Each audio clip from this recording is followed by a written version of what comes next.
Hey lifeguards, George here from Water Safety Products, and today we're talking about 5 pro tips for organizing and storing your water park life jackets. Tip number 1, get a rack. Our racks provide clean and functional storage that keeps your life jackets organized and presentable. This 3-tier model holds up to 24. Need more space? Choose from a range of sizes or build your own if you prefer. Tip number 2, organize by color and size. For a clean and professional display, it's standard to store larger sizes at the top and smaller sizes at the bottom.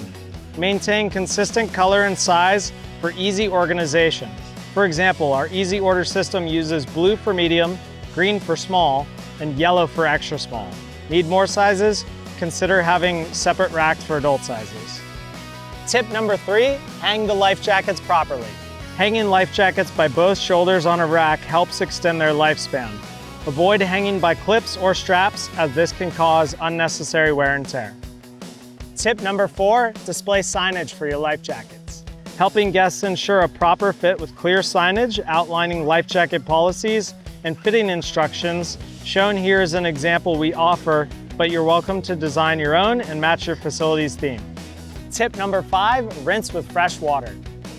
Rinse your life jackets daily to extend their lifespan, especially the straps, which are most prone to wear and tear. A quick rinse with a freshwater hose makes the process easy and effective. All right, and that's it. That's your 5 tips and tricks for organizing your water park life jackets. If you like this video, go ahead and give it a thumbs up. Also consider subscribing to our channel. If you have any other tips and tricks, leave those in the comments below. We'd love to hear from you. Thanks for watching, and guard on.